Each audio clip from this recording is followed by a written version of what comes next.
Let's talk briefly about the type of mound we'll be looking at today.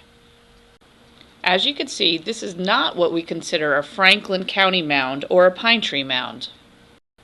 If we take a look at this diagram, you can see that the interface between the soil and the sand is scarified. A layer of sand is then placed over top. A gravel trench then runs down the center with a sleeved pipe which distributes the effluent. Topsoil then covers the gravel trench and grass seed is planted over top of the mound. Here's a diagram of the piping that runs down through the center of the mound. You can see at the right hand side there's a turnup at the very end, also called an inspection port. Here's an example of what that inspection port will look like when you're actually at a mound. Generally, mounds have a center feed for the effluent, where the piping comes down through the middle of the mound and then the effluent is pushed down to either end. Our example today is actually considered a split mound. Essentially, the main line is broken into two before it goes out to the mound, splitting the mound into quarters.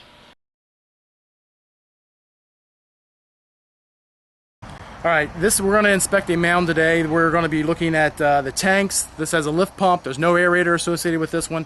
But prior to starting, I would check all the plumbing. This is actually a modular home, so the plumbing's all above ground. So we are going to assume that it's okay. I'm going to probably peek in this side door here to make sure all the plumbing's going there. But we are, check the plumbing. Next thing, open up the lids to the tank. You see the lids here. This is the inlet. It has there's quite a bit of solids here. I'm going to ask the homeowner when's the last time it was pumped. But you see there's no outlet tee, but there's quite a bit of solids here. In the back side of the tank, there is a outlet tee, a plastic tee, which is what should be there. Looks like there may be a little bit of sludge inside the tee, where there may be enough sludge in the bottom of the tank where it's getting pulled over into the pump tank. We're going to go over to the pump tank. The pump tank, it's pretty much a pump tank. There's no aerator here. It does have a bleeder valve here, either a sample port. I'm not sure why, but we're going to run water. What we'll do is, instead of running water through the house, if we know, I'll probably run a little bit of water through the house to make sure that it does go to the tank and it's not cracked in between there and the tank. But then I'm going to run the majority of my water inside from a hose inside this pump tank, just so we don't stir up any solids or sludge inside the tank and carry it over into this lift chamber.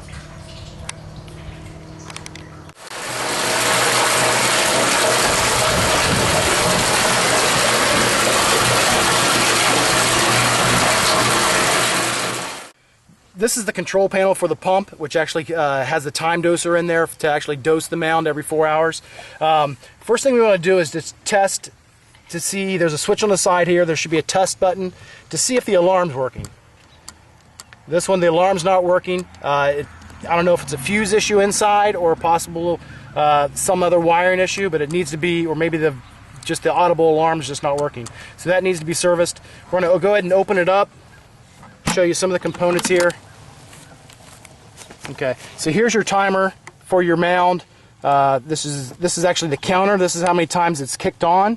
It's at 2246 right now. So that every time the pump kicks on, it will actually turn this, so we actually know how many gallons has dosed since it initially went on. So here's the fuses. What you need to do is, I guess, look at those. They look okay to me. This one does. I'll try the other one here. Yeah. Both those fuses look okay. Test the alarm again. There's nothing with the alarm, so that's going to be something that you need to report in your report to it's going to need serviced or fixed before it gets an approval. That's part of the component that's not working, so it would be considered a nuisance.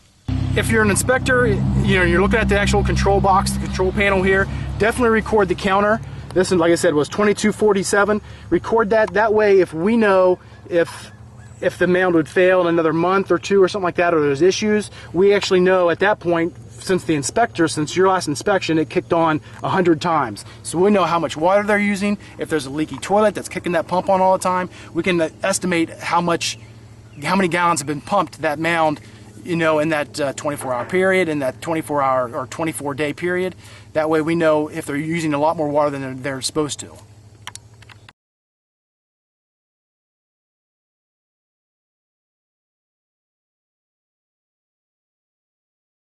This is the type of tube that you'll need. You could use at least 2, possibly 4. This has actually a split mound, so there's going to be 4 ports to actually inspect, so you actually need 4 of these to do a proper inspection. It's just a clear tube. We actually have a ping pong ball in here that's going to roll. When we see the flow, it's going to come up. And there's different fittings on here, so for different fittings on the pipe. So I think we have about 1.5 inches here now. And like I said, what we'll do, this just goes right down. You unscrew the end of the mound, and then just screw your viewing tube over top of it. That way when the pump kicks on, we're able to measure where that water is, how much pressure there is in that mound, you know, since the initial installation.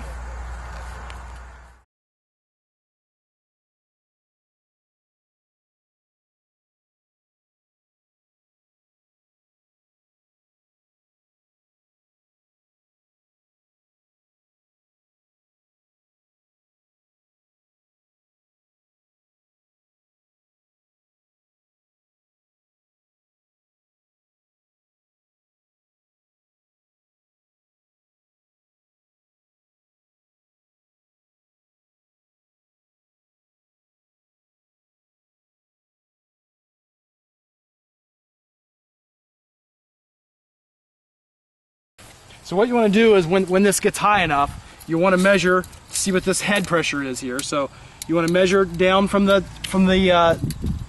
pipe, not the fitting, all the way at the pipe. And this right now we're probably roughly, I'd say about 38.5 inches is where we're at here on this one. The other side, we are about 44.5 inches, 44 inches.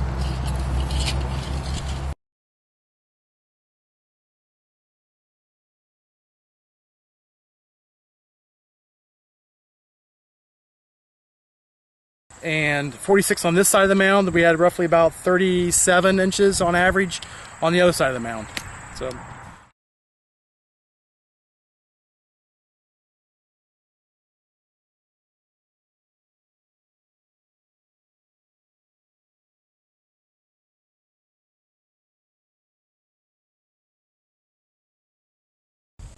All right, when you're actually inspecting the mound also, you want to check for any wet spots, abnormal grass growth, make sure there's no dampness to see if there's any bleeding. That's what we're looking for. You can see down here it's actually mowed really nice, which is what you want on a mound, a nice mowed mound, not tall grass, so you can inspect it perfectly. But look for any abnormal wetness on the upside. This one actually has a drain on the upside, so it shouldn't be wet up here. On the low side, we're also check for wetness on the low side, make sure there's no, you're not squishing, make sure it's not bleeding out the toe, so you actually can confirm that all the water in there is going straight down into the subsurface. This mound that we're doing today has actually a drain around on the upper side of it that drains around the mound. I'm going to go ahead. We need to find the drain. I already found the drain. We want to make sure that it's actually open and flowing. So you want to rip any grass out, make sure that it does flow. It's dry now, but make sure that it's able to actually flow out. We don't want any of this water to back up close to the mound. So we want to make sure this is actually flowing. If you can't find the drain, you definitely need to. It needs to be open, and it needs to be able to flow out of that pipe so it drains all that water from around the pipe, as well as anything that comes up gradient from it down into the line. Let's take a moment to compare a mound system with an LPP or low pressure pipe system. There are just a few differences between these two types of systems. LPP systems have separate lines with inspection ports at the end. Typically, there's a multi-zone valve that will distribute the effluent to each line separately. Even though a mound uses a pump tank and a timer to dose the mound, an LPP system would use a multi-zone valve to dose the individual lines separately. The routine maintenance of these systems are generally the same.